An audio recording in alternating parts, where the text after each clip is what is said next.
dan mereka pun pergi ke bar. Setelah itu mereka kembali ke RV untuk istirahat, tapi tidak untuk Bob. Ia bangun dan mencari cara lain agar tugasnya itu bisa terselesaikan.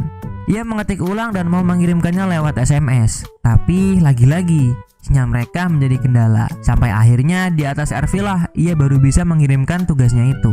Belum sempat tidur selama 2 hari, akhirnya Bob bisa tidur karena gantian istrinya yang menyetir. Berharap perjalanan mereka lancar, tiba-tiba saja di belakang mereka sudah ada bus Travis Family. Semuanya terkejut dan berusaha tidak menghiraukan Travis Family.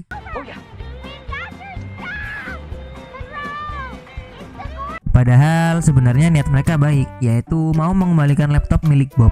Singkat cerita, Bob sekeluarga sudah sampai di tujuan utama mereka, yakni Gunung Watson. Sesampainya di sana, Carl melihat ada 3 orang cowok yang lagi main basket. Carl yang ingin ikut bermain malah diejek karena memiliki postur badan yang lebih kecil daripada mereka. Carl yang sakit hati hampir saja tengkar dengan mereka. Untung saja ayahnya datang di waktu yang tepat, jadi perkelahian bisa terhindarkan. Bob kemudian mengobrol sejenak dengan Carl soal tadi.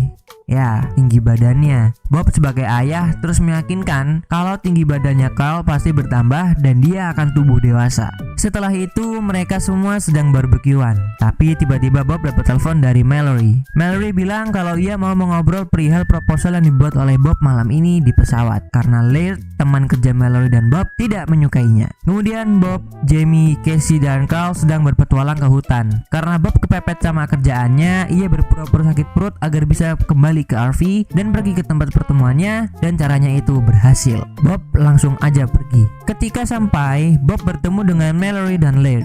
Di sana mereka bertiga bertemu dengan 2 investor mereka, yaitu Larry Morfin dan Gary Morfin. Saat presentasi, Laird kelihatan gugup dan terbata-bata ngomongnya. Bob yang tahu itu langsung mengambil alih presentasinya, dan yap, berkat Bob lah kerjasama mereka berjalan dengan lancar. Karena tugasnya udah selesai, Bob bergegas kembali ke RV camp. Tapi nasib sial datang kembali ke Bob, di mana jalan arah kembali ke perkemahan macet total. Bob yang gak mau ketahuan anak istrinya memutuskan untuk mengambil jalan pintas yang bernama Diablo Pass. Berkat pilihannya itulah dia pas sampai di tempat semula.